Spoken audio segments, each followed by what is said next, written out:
students, I welcome you all to today's session. I hope all of you are doing perfect at your places. Today's topic is growing plants.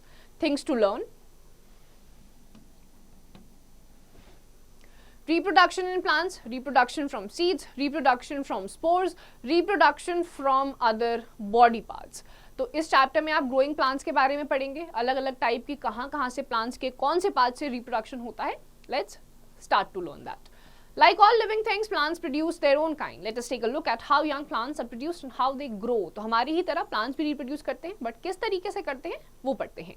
Reproduction in plants. The process of giving birth to young ones is called reproduction. Plants reproduce in different ways. They reproduce from seeds, spores, the body parts of mother plants. तो अपने ही तरीके के young ones को इस धरती पे लेकर आने का process ही reproduction होता है. Plants भी reproduce करते हैं अलग अलग तरीकों से.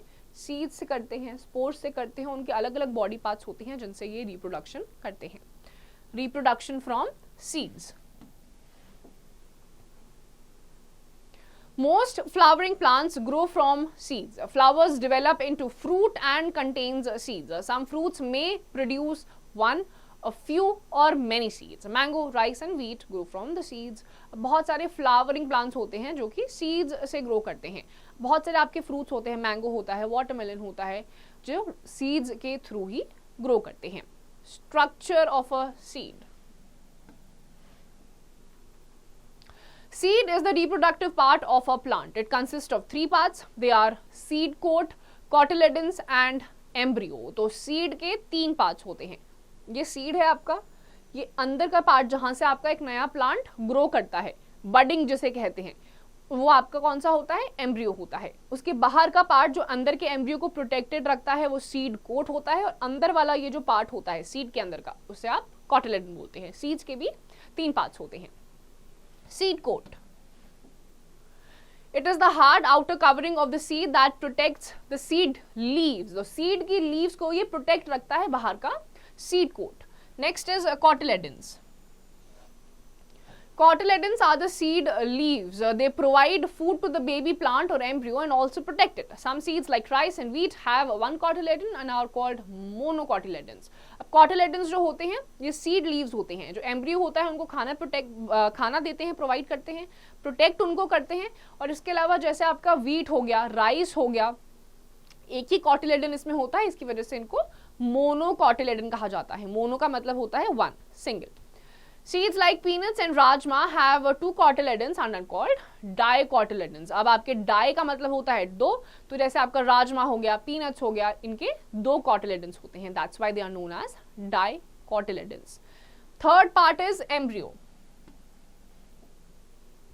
It is the baby of plant inside the seed. When conditions are favorable, it forms a seedling. अब आता है आपका embryo.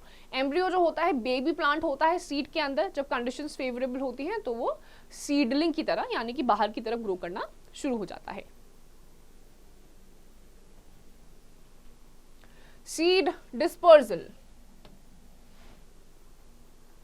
Seeds need space to germinate. If all seeds fall close to each other, the seedlings will compete for space, water, light and nutrients. Therefore, seeds disperse so that get enough air, water, space and sunlight to grow into new plants. The scattering of seeds to far off places is called dispersal. अब अगर एक जगह पे बहुत छोटी जगह पे बहुत सारे लोगों को अगर डाल दिया जाए तो वो हिल भी नहीं पाएंगे. यही होता है सीड डिस्पर्सल में. अगर एक ही जगह पे बहुत सारे सीड्स को आप डाल देंगे तो ना हर एक सीड को स्पेस मिलेगा, ना लाइट मिलेगी, ना न्यूट्रिएंट्स मिलेंगे, ना पानी मिलेगा. कंपीट करते रह जाएंगे, हो सकता है एक भी सीड ग्रो ही ना करे. इसीलिए सीड डिस्पर्सल में आपके सीड्स को अलग अलग जगह पे स्प्रेड कर दिया जाता है ताकि सबको स्पेस भी मिले, न्यूट्रिएंट्स भी मिले, मिनरल्स भी मिले, सनलाइट भी मिले और वो अच्छे से ग्रो भी कर जाए. Let's no. Some seeds like peas, beans have two cotyledons and seeds like rice, maize have one cotyledon. तो अभी हमने पढ़ा था कुछ आपके ऐसे seeds होते हैं जैसे beans हो गया, दो cotyledons होते हैं, dicotyledon उसे कहा जाता है, और कुछ ऐसे आपके rice, maize हो गया, उनके एक ही cotyledon होते हैं, hence they are known as monocotyledons. Let's study about agents of dispersal. Number one is wind. Agents का मतलब होता है जो wind dispersal में help करते हैं.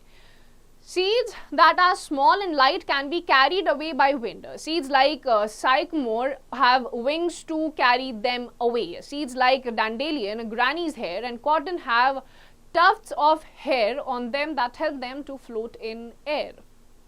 अब आ जाते हैं आपके एजेंट्स ऑफ डिस्पर्जल में विंड. कुछ आपके बहुत ही हल्के हल्के से प्लांट्स होते हैं, जैसे कि आपका कॉटन हो गया. तो ऐसे जो आपके हल्के हल्के से प्लांट्स होते हैं, बड़ी आसानी से हवा आती है, उनको साथ में उड़ा के ले जाती है. अब इनमें सीड्स होते हैं, जहां पर भी ये छूट जाते हैं वहां पर अगर फेवरेबल कंडीशंस होती हैं तो वो ग्रो कर जाते हैं. Next agent of dispersal is water. Plants that grow near water have fruits and seeds with spongy or fibrous outer covering that help them to float in water. Most fruit have a husk covering to protect the seeds from getting wet. The seeds and fruit of lotus, water lily and coconut are dispersed by water. अब कुछ आपके ऐसे plants होते हैं जैसे कि lotus हो गया, लिली हो गया, वाटर में होते हैं, बहुत ही हल्के से होते हैं. इनकी भी जो लीव्स होती हैं, जिस डायरेक्शन में वाटर करंट फ्लो करता है, इस डायरेक्शन में करेगा तो इस डायरेक्शन में चले जाते हैं, इस डायरेक्शन में करेगा तो उस डायरेक्शन में चले जाएंगे. तो बहुत ही हल्के होते हैं, तो वाटर जिस डायरेक्शन में जाता है उसी डायरेक्शन में ये मूव कर जाते हैं. Next is animal. The fruit of some plants have hooks, spines or stiff hair that stick to the fur of animals passing by or clothes of humans. They drop while the animals move. Xanthium, speargrass are dispersed in this way. Some fruit are eaten by animals and birds and the seeds are passed out of the animal's body along with the faces, solid waste. Thus animals become the carriers of plant seed. अब आपने कई बार notice करा होगा जब आप बहुत ही बुशी area से निकलते हैं तो छोटे छोटे स्पाइकी से आपको सीड्स आपके कपड़ों में अटैच होते हुए दिखाई देंगे. तो ऐसे ही एनिमल्स की स्किन पे भी वो सीड्स लग जाते हैं, जहां पर वो छूट जाते हैं, फेवरेबल कंडीशंस मिलती हैं तो वो आपके ग्रो कर जाते हैं. Next is explosion.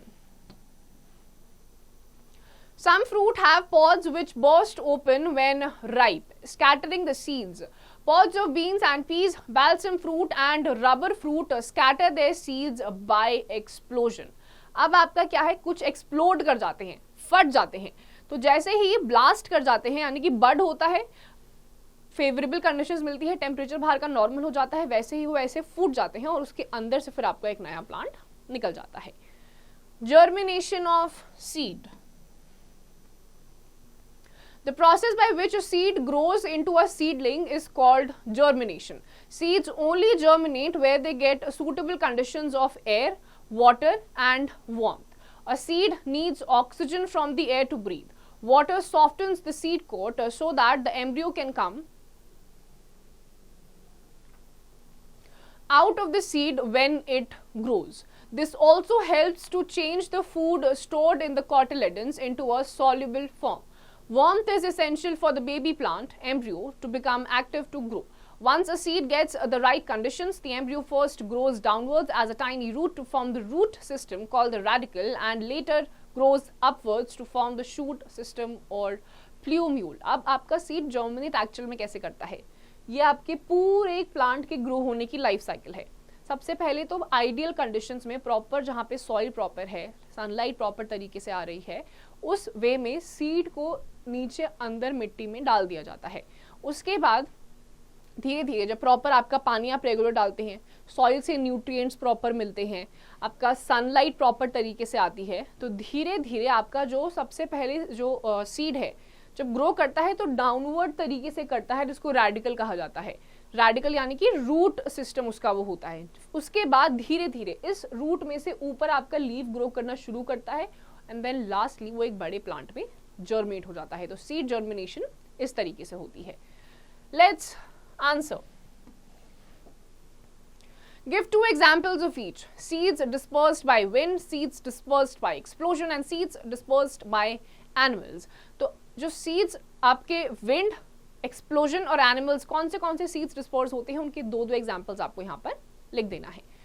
Reproduction from the spores. Plants like ferns, mosses and mushrooms have small seed-like structures called spores which grow into a new plant on falling on the moist soil under favorable conditions. तो कुछ आपके ऐसे plants होते हैं जैसे कि fern हो गया, mosses हो गया, mushrooms हो गया, इनके छोटे छोटे seed-like structures होते हैं जिनको spores कहते हैं और इन्हीं spores से फिर आपका एक नया plant grow कर जाता है.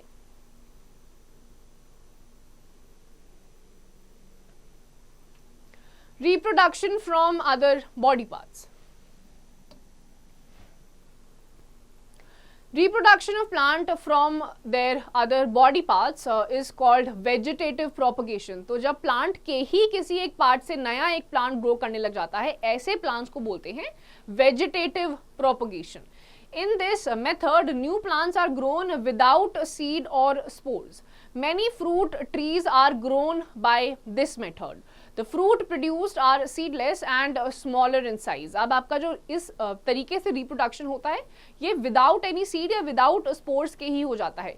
बहुत सारे ऐसे फ्रूट होते हैं ट्रीज के जिसमें जो इसी तरीके से आपके ग्रो भी करते हैं. सबसे पहले कहाँ से होता है? From roots.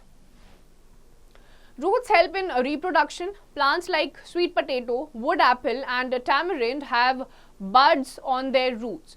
These root cuttings can give rise to new plants. अब काफ़ी सारे आपके ऐसे roots होते हैं जो reproduction में help करते हैं, जैसे कि आपका potato हो गया, sweet potato हो गया, wood apple हो गया, tamarind हो गया. इनके जो buds होते हैं वो roots में होते हैं और इनकी जब root cuttings आपकी होती है वो एक नए plant में grow कर जाती हैं.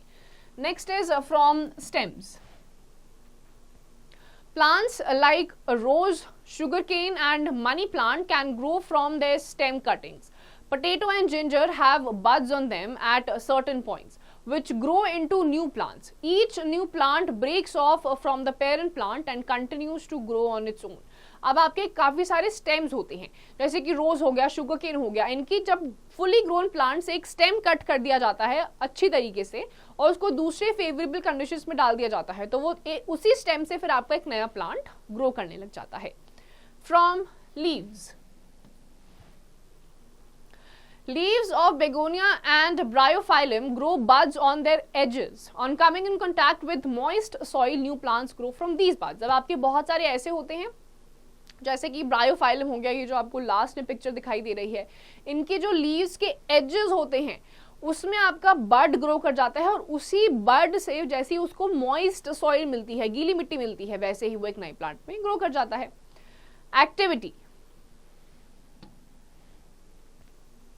Unscramble the following words. अब आपके सामने कुछ 6 स्क्रैम्बल्ड वर्ड्स हैं, उनको आपको अनस्क्रैम्बल करना है. की phrases. Reproduction, the process of giving birth to young ones. Seed, reproductive part of a plant. Cotyledons, seed leaves. Embryo, baby plant inside the seed. Germination, process by which a seed grows into a seedling. And dispersal, scattering of seeds to far off places. So reproduction is that process wherein you give birth to the same species of your type. फिर आते हैं seeds. Seeds के भी अलग अलग ये आपके reproductive part होते हैं प्लांट के, उसमें भी आपका एम्ब्रियो आता है, कॉटिलेडन आता है, फिर सीड का जर्मिनेशन होता है, सीडलिंग में कन्वर्ट होता है, एंड देन डिस्पोजल होता है जिसमें आपके सीड्स फार ऑफ प्लेसेस तक स्कैटर हो जाते हैं. Let's sum up. Plants reproduce from seeds, spores or other body parts like leaves, stems or roots. A seed consists of a seed coat, cotyledons and embryo. The scattering of seeds to far off places is called dispersal. A seed only germinates when it gets favorable conditions for growth like air, water and warmth. Seeds can be dispersed by wind, water, animals or explosion. Reproduction of plants from their other body parts is called vegetative propagation. अब आपके अलग अलग type के plants होते हैं जिसमें से आपका सीड जैसे होता है, स्पोर्स होता है, कुछ अलग अलग पार्ट्स होते हैं जिससे आपका नया प्लांट्स रिप्रोड्यूस कर जाता है. एंड उसके बाद आपका आता है डिस्पर्जल. इसमें आपके सीड्स को फार ऑफ प्लेसेस अलग अलग एजेंट्स होते हैं डिस्पर्जल के, जिसमें विंड, वाटर, एक्सप्लोजन अलग अलग टाइप के होते हैं. इससे आपके सीड्स अलग अलग लोकेशंस पे डिस्पर्स हो जाते हैं. So students, with this we come to the end of this chapter. इसकी जितनी भी एक्सरसाइजेज हैं आप खुद से करिए.